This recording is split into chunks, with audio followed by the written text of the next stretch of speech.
Welcome everyone to lecture number 18, okay? And this is part of, we're going to continue the chapter on matter and heat, all right? And here we're going to begin discussing the gas laws, okay? First, let's define symbols we'll be using. P will be pressure. Pressure, we can use any units. You do not have to convert to any particular units. You'll see when I do problems later on. So we can use pascals, atmospheres, millimeters of mercury, pounds per square inch, anything you want. Remember, force over an area.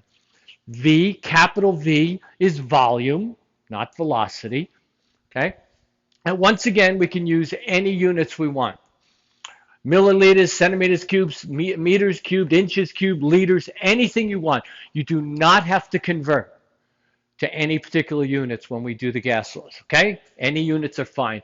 However, T is going to be temperature, must be in Kelvin. Remember, you add 273 to Celsius to get Kelvin, okay? So all the calculations we do, you must do it in Kelvin. Once again, we'll do problems later and you'll see what I'm talking about. All right, all of the gas laws, and we're going to cover 3 gas laws. It's historic, and we'll talk about that.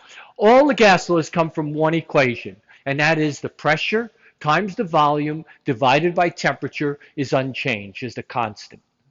Let me give you a quick example, okay? Suppose we have pressure times volume divided by temperature is 37. Forget the units, 37. All right? Now, suppose the system, somebody changes the pressure.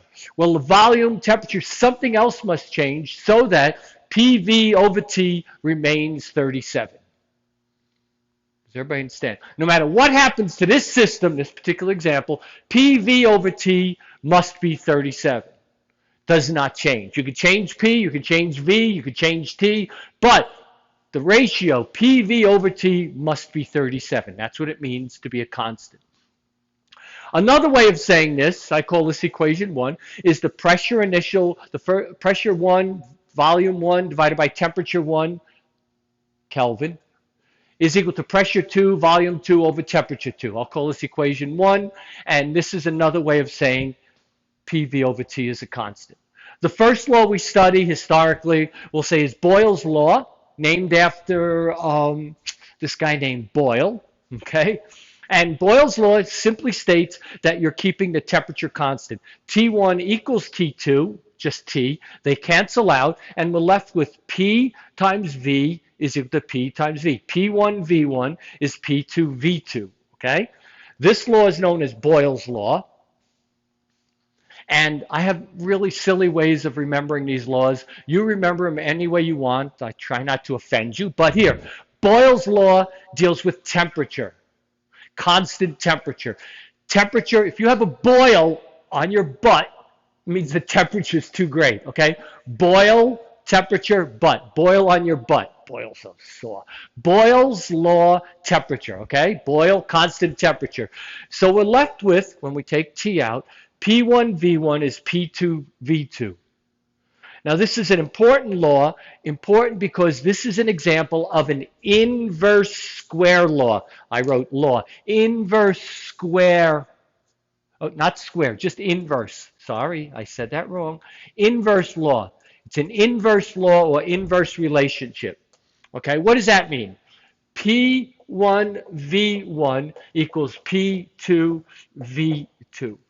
What that means is if you change the pressure, suppose I double the pressure. That means instead of P, I make it 2P. Okay? If I double the pressure, I have to get the same number. That means the volume has to be half. You see inverse? If this doubles, that has to be half. 2 times a half is unchanged. P1 V1 equals P2 V2. If I make the pressure 1/37th the pressure, okay? Then that means I have to make the volume 37 times bigger. So 37 divided by 37 is still 1. Inverse relation. If one doubles, the other halves. If one decreases by 37 times, the other increases by 37 times. Inverse law, not an inverse square law, an inverse law. Okay, an inverse relationship. So that's Boyle's law.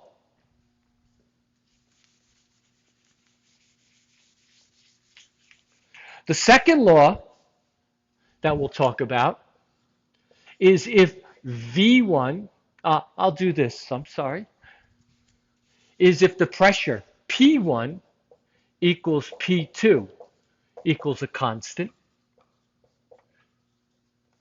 If P1 equals P2, you can take them out and you're left with this relationship. You're left with V1 over V2. I'm doing well today. V1 over T1 is equal to V2 over T2. Okay? And this is known as Charles' law. Charles' law. Named after Charles. Okay? Now, Charles' law is constant pressure. So the way I remember Charles' law is Charles cannot take the pressure. Charles cannot take the pressure. Charles' law, constant pressure. Charles cannot take the pressure, okay? Boyle on your butt, temperature, constant temperature. Charles cannot take the pressure, so Charles' law is constant pressure. Let's look at this. Is this an inverse relationship? The answer is no, it's not. This says that the ratio of V over T, remember V could be any units, T could be any units, must be Kelvin. V any units, T must be Kelvin, but V must be in the same units, whatever they are. Okay? This relationship is not an inverse relationship. This is called a direct relationship. Direct relation. Okay? What does direct mean? Direct means this. Watch. Remember, this ratio has to be unchanged. So if I quadruple the volume in any units, then in Kelvin, I must also quadruple the temperature. You see, 4 over 4, it remains unchanged.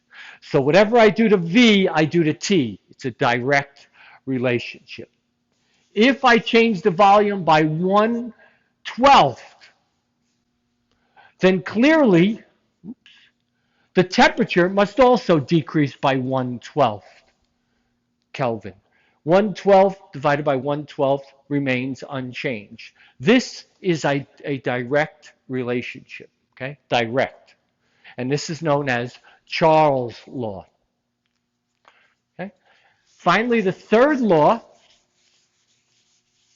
you can probably guess, is we've kept the temperature constant, we've kept the pressure constant, so now we're going to keep the volume constant, okay?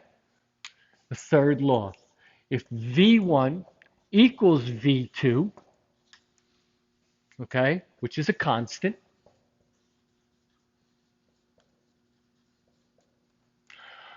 we're left with just P1 over T1 is equal to P2 over T2. Once again, P could be in any units, they have to be the same. T must be in Kelvin. This law at constant volume is known as the law of Gay-Lussac.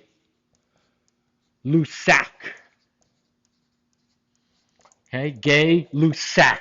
So think of sac as a volume. Okay, Gay-Lussac cares about volume. Sac, volume. Gay-Lussac cares about volume. So constant volume, Lussac, Gay-Lussac, constant volume. Charles cannot take the pressure, so Charles' law is constant pressure. Boyle, temperature, Boyle on your butt. Boyle is constant temperature. So those are the three laws. All right. Now, is this a direct relationship or an inverse relationship? Well, you can see that's, mathematically, it's identical to what we had for Charles' law. V over T must be a constant. Here we have P over T divided by P over T must be a constant. So once again, we have that this is a direct relationship.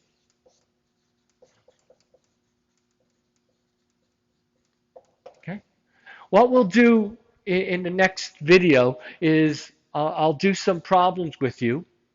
All right. And I want to show you that you can do these problems actually very simply. You can actually do them in your head. So I'm going to give you some examples, and I'll show you, especially Boyle's Law, how to do problems very simply in your head and not using a calculator and not taking a lot of time. Because remember, if you take the nursing exam, the TEAS exam, time is your biggest enemy. You will not have time to calculate everything, in such detail. So I will try to show you how to do this as expeditiously as possible. So we'll do that in the next lecture.